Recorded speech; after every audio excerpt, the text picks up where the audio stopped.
Hello students. हमारी जो next unit है मेटल्स एंड नॉन मेटल्स, इसमें हम सबसे पहले डिस्कस करेंगे कि मेटल्स कैसे एक्सट्रैक्ट की जाती है, मेटल्स क्या होती हैं, वो किस फॉर्म में मिलती हैं, राइट, कैसे उन्हें धरती से निकाला जाता है। ओके, इस बारे में हम सबसे पहले बात करेंगे। तो जो हमारा पहला टॉपिक रहेगा वो रहेगा आइसोलेशन ऑफ मेटल। आइसोलेशन का मतलब होता है अलग करना, आइसोलेट करना। Isolation of metals from their ores, मैं ओर्स ना भी लिखें तो भी चलेगा। तो आइसोलेशन ऑफ मेटल्स में आप एक बात समझिए, जब ये दुनिया बनी होगी तब नेचर में जो मेटल थी वो नेटिव स्टेट में होगी। My word is native state.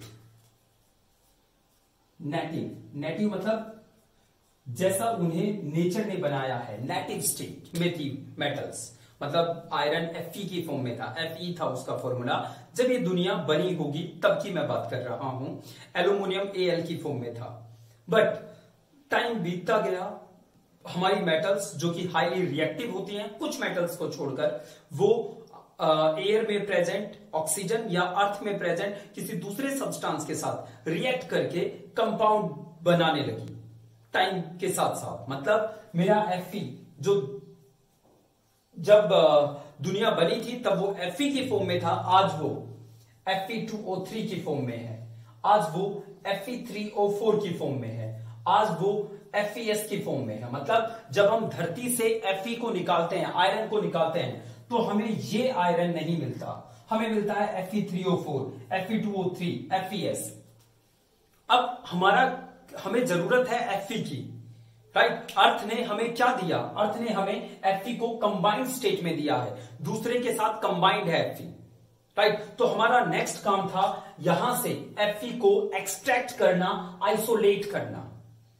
Okay, right. हम इस यूनिट में ये पढ़ेंगे कि हम कैसे किसी मेटल को अलग करते हैं जब वो कंबाइंड स्टेट में होती है उससे। मतलब वो किसी के साथ जुड़ी हुई है, उसमें से मेटल को कैसे अलग करेंगे, हम सबसे पहले इस बारे में बात करेंगे। ओके, देखिए बच्चों, अच्छा अब आगे ये नेटिव स्टेट है। नेटिव स्टेट में आज के दिन बहुत कम मेटल्स मिलती हैं। मतलब अगर मैं अर्थ की बात करूं तो अर्थ में गोल्ड नेटिव स्टेट में मिलता है। नेटिव में मतलब जैसा वो पीरियडिक टेबल में दिख रहा है Au, अर्थ में भी वो Au की फॉर्म में ही है। अभी तक उसके साथ किसी ने रिएक्शन नहीं की, या हम कह सकते हैं उसने किसी के साथ रिएक्शन नहीं की। मतलब वो फ्री स्टेट में मिलता है, नेटिव स्टेट कहेंगे इसे, राइट। प्लैटिनम नेटिव स्टेट में मिलता है, सिल्वर नेटिव स्टेट में मिलता है। बाकी के जो मेटल्स हैं वो बहुत ज्यादा रिएक्टिव होने की वजह से वो इस स्टेट में मिलती है। मतलब या तो ऑक्साइड मिलेंगे, या सल्फाइड, या कार्बोनेट, या नाइट्रेट, इस फॉर्म में मिलती है मेटल्स। ओके, और इस स्टेट को हम कंबाइंड स्टेट कहते हैं, कंबाइंड स्टेट। तो आई होप आप ये बात ध्यान रखेंगे क्या, कि अर्थ से जब हम मेटल को निकालते हैं तो मेटल की दो स्टेट हो सकती है, नेटिव स्टेट, कंबाइंड स्टेट। ज्यादातर मेटल्स कंबाइंड स्टेट में मिलती हैं, ठीक है, राइट। ज्यादातर मेटल्स नेटिव स्टेट में वही मेटल्स मिलती हैं जो बहुत कम रिएक्टिव होती हैं। जैसे नोबल गैस बहुत कम रिएक्टिव है, वैसे ही कुछ मेटल्स को हम नोबल मेटल्स कहते हैं, नोबल मेटल्स जो बहुत कम रिएक्टिव होती हैं। इनमें गोल्ड, प्लैटिनम, सिल्वर शामिल है, ठीक है। ये सब इसमें हम कह सकते हैं ये नोबल मेटल्स हैं। ओके, तो देखिए बच्चों, अब एक और वर्ड आता है मिनरल्स एंड ओर्स, ORES। दोनों में क्या फर्क है? मिनरल्स, ओर्स, इन दोनों में क्या डिफरेंस है?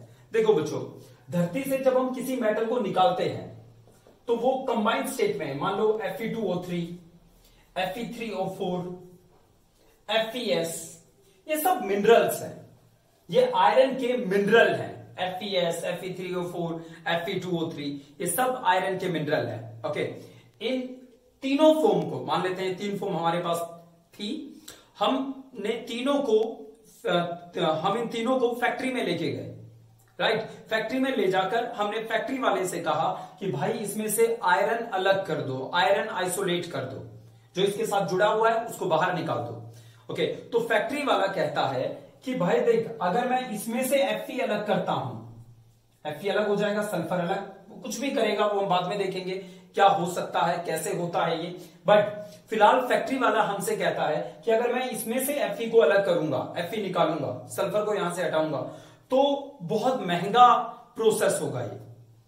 हमने कहा कितना महंगा, तो बोला देखो अगर आप Fe निकलवाओगे तो इतने पैसे लगेंगे इसमें कि निकलने के बाद जब इस Fe को बाजार में बेचोगे तो इसका भाव बहुत ज्यादा लगाना पड़ेगा आपको। अगर सस्ते में बेचा तो आपको कोई मुनाफा नहीं होगा, क्योंकि भाई इसको निकालते टाइम जो हमने पैसे लगाए हैं उसकी कीमत कहां से आएगी, इस आयरन को बेचकर ही हमें मिलेगी, राइट। तो अगर ये आयरन आपने सस्ते में बेचा, वो फैक्ट्री वाला कह रहा है, तो भाई आपको घाटे में जाओगे, इतने पैसे लग जाएंगे आपके यहां इसको अलग करने में, आयरन को। ओके, तो हमने कहा भाई हम क्या करें अब, तो बोला कोई दूसरी फॉर्म ले आओ। हमने ये फॉर्म उसे दी, बोला भाई साहब इसमें से भी Fe निकालने में काफी पैसा लगेगा। ओके, तो हमने तीसरी फॉर्म उसे दिखाई, वो बोला हाँ इसमें से Fe अलग कर सकते हैं, यहां से Fe सबसे सस्ते में निकलेगा तीनों में से, क्योंकि उसे कुछ रिएक्शंस, केमिकल्स, हीट देनी थी, इसमें काफी पैसे लग जाते। तो उसने कहा मैं इसमें से Fe निकालूंगा, फैक्ट्री वाला बोला, राइट, ताकि जब आप इसे बाजार में बेचो तो आपको कुछ मुनाफा हो, ज्यादा पैसा मैं नहीं लूंगा आपसे। ठीक है, इतनी बात क्लियर हो गई होगी आई होप। ओके, तो ये तीनों मिनरल है, इन तीनों मिनरल में से, इस मिनरल में से हमने Fe को निकालने का डिसीजन लिया। हमने कहा ये दोनों हमारे किसी काम के नहीं है, इस फॉर्म में से हम Fe निकालेंगे। ओके, ये मिनरल जिसमें से आपने Fe को निकाला ये ओर कहलाता है। So look at the difference between ore and mineral. Mineral क्या होते हैं, मेटल्स कंबाइंड स्टेट में है, राइट, किसी के साथ रिएक्शन करके वो कुछ ऑक्साइड या सल्फाइड बना चुका है। इसमें से हमने Fe को अलग करने की सोची, तो उस मिनरल में से Fe को या मेटल को अलग किया जिसमें से मेटल को अलग करते टाइम हमारे कम पैसे लगे, राइट, हम घाटे में ना जाए, हमारे बहुत ज्यादा पैसे इन्वेस्ट ना हो, राइट, ऐसा मिनरल ओर कहलाता है। Okay, so ore is that mineral from which we can extract metal economically, right.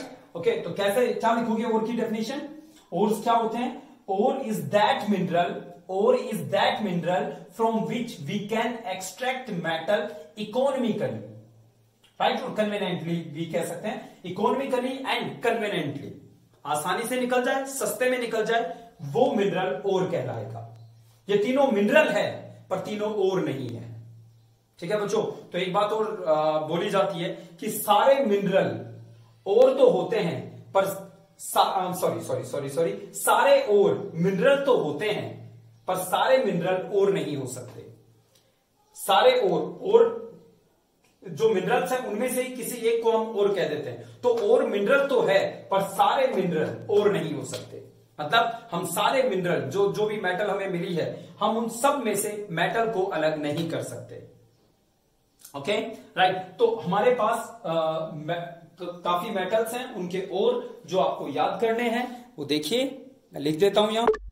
देखिए बच्चों, जैसे कॉपर है तो कॉपर का ओर क्या है, क्यूपराइट, यानी इसमें से भी हम कॉपर को अलग कर सकते हैं, copper glance, copper pyrite. Okay, copper cuprite का फॉर्मूला हो गया Cu2O। अगर मैं आपसे पूछूं कॉपर की ऑक्सीडेशन स्टेट बताइए, कॉपर की ऑक्सीडेशन स्टेट -2 +2 दो कॉपर पे तो एक पे +1, तो क्यू कॉपर की ऑक्सीडेशन स्टेट +1 है। Copper glance, copper pyrite CuFeS2। इसको देखिए बच्चों, CuFeS2, इसमें अगर आप देखें तो इसका फॉर्मूला एक्चुअली ये रहता है CuSFeS, मतलब CuSFeS, एक सल्फर कॉपर के साथ मिलेगा, एक Fe के साथ। ओके, तो कॉपर पायराइट में कॉपर की ऑक्सीडेशन स्टेट +2, Fe की ऑक्सीडेशन स्टेट +2, राइट, सल्फर -2 में है, ये पूछा हुआ है पहले, तो प्लीज आप इसको ध्यान रखेंगे। कॉपर पायराइट का फॉर्मूला CuFeS2 होता है। Second thing, copper and Fe both are present in +2 oxidation state and sulfur is present in -2 oxidation state। तो ये आप ध्यान रखेंगे, जैसे जिंक का जिंक ब्लैंड, जिंकसाइट, कैलामाइन, Fe के हेमेटाइट, लेमनेटाइट, मैग्नेटाइट, को आयरन पायराइट, ऐसे और हैं जो आपकी बुक में भी मेंशन है, और हमने आपको एक नोट्स भेजे हैं उसमें भी इन सब के और हैं, तो ये और आपको याद रखने हैं। फिर दोबारा से रिपीट करते हैं, और वो मिनरल है from which we can extract metal economically and conveniently. Okay बच्चों, अब आगे चलते हैं। देखिए, अच्छा एक चीज देखिए बच्चों, सारे ओर के साथ, तकरीबन ओर के साथ ऑक्सीजन प्रेजेंट है, मतलब सल्फर एक दो को छोड़ दे तो ऑक्सीजन प्रेजेंट है, क्योंकि या फिर इस वजह से, क्योंकि नहीं, इस वजह से अर्थ क्रस्ट में सबसे ज्यादा ऑक्सीजन है। मतलब अगर आप धरती के अंदर जाते हैं, मतलब जो मिट्टी भी उठाते हैं, तो मिट्टी में भी ऑक्सीजन है। सिलिकॉन और ऑक्सीजन सिलिकेट्स है वहां, राइट। तो बहुत बार बच्चे कहते हैं कि ऑक्सीजन का अमाउंट, नाइट्रोजन सबसे ज्यादा, नाइट्रोजन एयर में सबसे ज्यादा है, बट अर्थ क्रस्ट में अगर हम बात करें, धरती की बात करें, तो धरती में ऑक्सीजन सबसे ज्यादा है। And point to be noted, oxygen O2 की फॉर्म में नहीं है। ऐसा नहीं आपने रेत में मुंह डाल लिया और सांस ले रहे हो कि ऑक्सीजन जाएगी, नो, बिकॉज वहां ऑक्सीजन कंबाइंड स्टेट में है। ऑक्सीजन मेटल्स के साथ जुड़ा हुआ है, ऑक्सीजन नॉन मेटल्स जैसे वहां पे सिलिकॉन है उसके साथ जुड़ा हुआ है, राइट। फ्री O2 नहीं है वहां। ओके, तो ओवरऑल अगर हम बात करें तो अर्थ क्रस्ट में ऑक्सीजन का अमाउंट सबसे ज्यादा है। मेटल्स की बात की जाए तो मेटल्स में एल्यूमिनियम सबसे ज्यादा है, दूसरे नंबर पे आयरन आता है। ओके, एल्यूमिनियम को माइका नाम के ओर से अलग किया जाता है। एंड इंडिया सबसे ज्यादा प्रोड्यूस करता है mica in the whole world.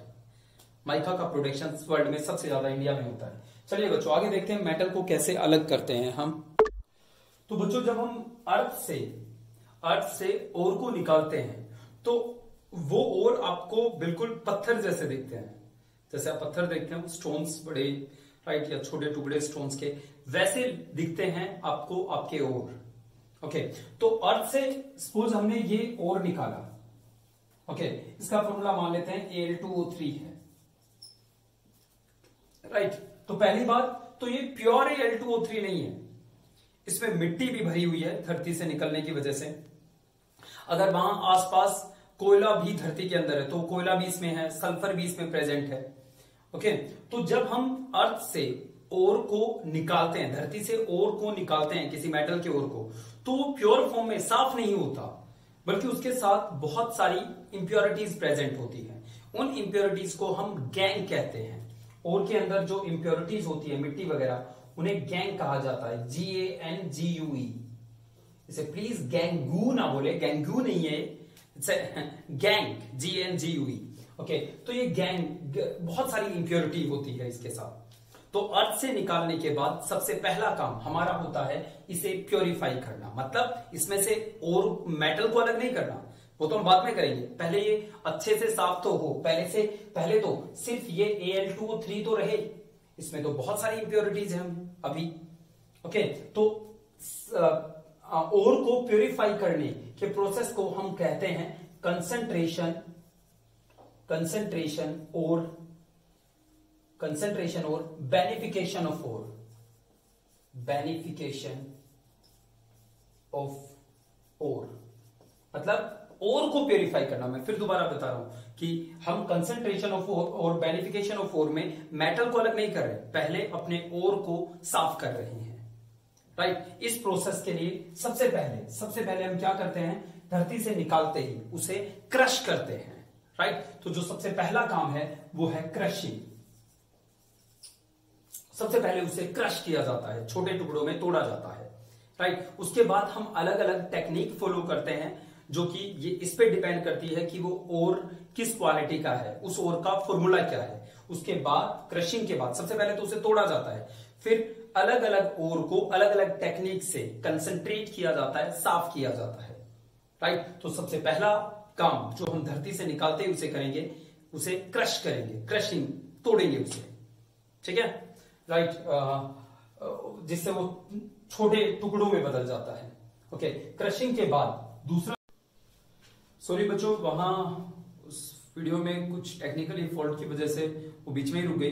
तो हम बात कर रहे थे कि ओर से मेटल निकालने के लिए हमें सबसे पहले ओर को प्योरीफाई करना पड़ेगा, right.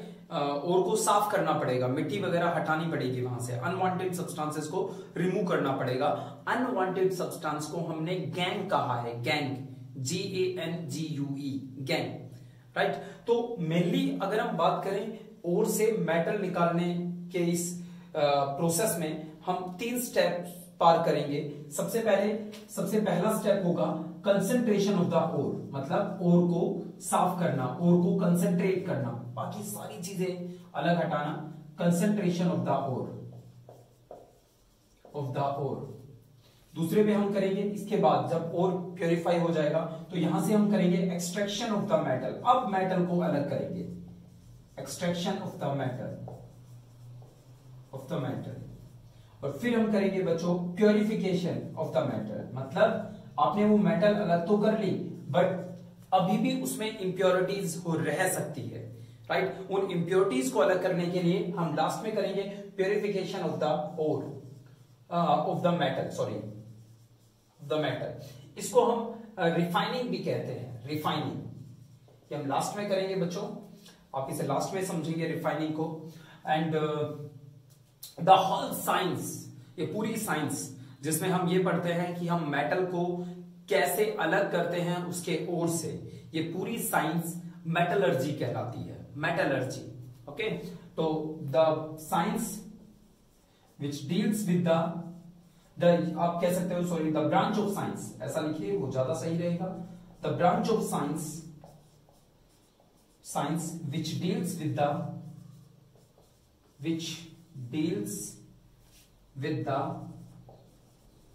with the extraction of metal from their ore, extraction of the metal from its ore is known as metallurgy, LURGY, metallurgy। Lurgy word का मतलब भी साइंस होता है वैसे, मेटलर्जी। इसे लिखिए बच्चों, इस 3 स्टेप्स को और ये डेफिनेशन को। बच्चों कंसंट्रेशन ऑफ द ओर, मतलब ओर को प्यूरिफाई करने के लिए हम मेनली 4 प्रोसेस फॉलो करेंगे, 4 टेक्निक्स से हम ओर को प्यूरिफाई कर सकते हैं, जिनमें सबसे पहले है हाइड्रोलिक वॉशिंग। सबसे पहले हम ये पढ़ेंगे hydraulic washing, HYDRAULIC, hydraulic washing. दूसरा है हाइड्रोलिक वॉशिंग में, जैसा कि नाम से पता लग रहा है या कहीं ना कहीं वाटर का कुछ कंट्रीब्यूशन है यहाँ, सॉरी। हाइड्रोलिक वॉशिंग के बाद है मैग्नेटिक सेपरेशन, ये पढ़ेंगे मैग्नेटिक सेपरेशन। फिर हम पढ़ेंगे बच्चों इसके बाद मैग्नेटिक सेपरेशन के बाद froth flotation process, flotation process, and then we will discuss leaching। तो ओर को प्यूरिफाई करने के लिए, ओर को कंसंट्रेट करने के लिए मेनली हम ये 4 प्रोसेस फॉलो करेंगे, मतलब ये 4 प्रोसेस देखेंगे, hydraulic washing, magnetic separation, froth flotation, leaching. मैं दोबारा बता दूं कि हमने अर्थ से ओर निकाला, ओर को सबसे पहले हमने क्रश कर दिया, क्रश करने के बाद हैंड पिकिंग, हाथ से अगर कोई चीज साफ हो सकती थी जिसको हम हटा सकते थे उसको हमने हटा दिया। इसके बाद भी ओर प्योरीफाई नहीं हुआ, ओर साफ नहीं हुआ, उसके अंदर मिट्टी वगैरह अभी भी है, गैंग अभी भी है, राइट। इन गैंग्स पार्टिकल को अलग करने के लिए, इंप्योरिटीज को अलग करने के लिए हम इन प्रोसेस को फॉलो करेंगे। कुछ और ऐसे होंगे जिनमें हाइड्रोलिक वॉशिंग काम करेगा, कुछ ऐसे होंगे मैग्नेटिक सेपरेशन जिनमें काम आएगा, उसमें हाइड्रोलिक वॉशिंग काम नहीं दे सकता। मैग्नेटिक सेपरेशन ये हम देखेंगे कि उन ओर्स के लिए जिनके अंदर मैग्नेटिक प्रॉपर्टीज होती है, ये अभी अब डिस्कस करेंगे, समझ में आ जाएगा आपको। फ्रोथ फ्लोटेशन जिनमें सल्फाइड होता है, जिनमें सल्फर होता है, वहां पे हम फ्रोथ फ्लोटेशन। लीचिंग ये कौन से ओर किसी सॉल्यूशन में घुल सकते हैं, तो ऐसे हर एक ओर पे अलग अलग प्रोसेस काम में लाया जाता है। मतलब कुछ और ऐसे हैं जिनको हम इसकी हेल्प से प्योरीफाई कर सकते हैं, इस प्रोसेस की हेल्प से, कुछ ऐसे है जो इसकी हेल्प से प्योरीफाई होगा। ओके, तो चलिए सबसे पहले डिस्कस करते हैं हाइड्रोलिक वॉशिंग। देखिए बच्चों, हाइड्रोलिक वॉशिंग क्या होता है? हाइड्रोलिक वॉशिंग या इसको लेविगेशन भी कहा जाता है, लेविगेशन। इसका सिद्धांत ये है कि जो भारी चीज है वो पानी में बहेगी नहीं या पानी में जाकर नीचे चली जाएगी, और जो हल्की चीज है वो पानी के साथ बहने लगेगी। ओके, इसको समझने के लिए ऐसे कीजिए, जैसे आपके पास कोई कहीं से सोर्स है वाटर का, यहां से वाटर आ रहा है, ठीक है, वाटर आ रहा है, इसको ग्रेविटी सेपरेशन भी कहते हैं। वैसे अभी समझ में आ जाएगा क्यों कहते हैं। आपने क्या किया, ओर को सबसे पहले धरती से निकालने के बाद उसे अच्छे से क्रश किया था, राइट। तो हमने वो ओर यहां डाल दिया, वो ओर के पार्टिकल यहां डाल दिए। अब जो गैंग थी वो हल्की थी और ओर के पार्टिकल हैवी थे, मतलब ओर हैवी था और गैंग इंप्योरिटीज हल्की थी। भारी होने की वजह से जो यहां पे जो ओर के पार्टिकल थे वो तो नीचे बैठ गए और जो इंप्योरिटीज थी वो बहकर आगे चली गई, राइट। इससे जो हमें ये मिला ये प्योर मिला। आई रिपीट, ये प्योर मिला क्योंकि इंप्योरिटी हल्की होने की वजह से पानी के साथ बहकर चली गई। तो ये है हाइड्रोलिक वॉशिंग। अब सीधी बात है, ये प्रोसेस हम तभी यूज कर सकते हैं जब ओर भारी हो इंप्योरिटीज के मुकाबले। अगर इंप्योरिटीज भी हैवी है और भी हैवी है तो वो तो नीचे बैठ जाएंगे दोनों, ओके, राइट। या दोनों का जो डेंसिटी है, दोनों का जो हैवीपन है वो बराबर है, तो ग्रेविटी की वजह से दोनों नीचे चले जाएंगे, राइट। तो हम उनको प्योरीफाई नहीं कर सकते। तो हम ये कहेंगे कि ये प्रोसेस वहां अप्लाई होता है when there are large difference between the hardness of between the density of impurities, gangue and metal ore, right? When there are large difference between the density of metal ore and the gangue particles, then we can apply hydraulic washing there. हम hydraulic washing वहां लगा सकते हैं, otherwise ये process वहां काम नहीं करेगा। तो मेनली यहां हम आयरन के ओर, क्योंकि आयरन हैवी होता है तो वो नीचे बैठ जाता है, इंप्योरिटीज बह के चली जाती है, राइट। आयरन ओर और जो गोल्ड है, जो मेटल्स हैं जो नेटिव स्टेट में मिलती है, कंबाइंड स्टेट में नहीं मिलती, उनके लिए मेनली ये यूज करते हैं हाइड्रोलिक वॉशिंग। आगे चलते हैं, देखिए बच्चों, नेक्स्ट है हमारे पास, नेक्स्ट है बच्चों दूसरा magnetic separation method. Magnetic separation method, देखिए मैग्नेटिक सेपरेशन मेथड क्या होता है। सम ओर हैव मैग्नेटिक प्रॉपर्टीज। अब इससे क्या होगा जरा देखें। सपोज आपके पास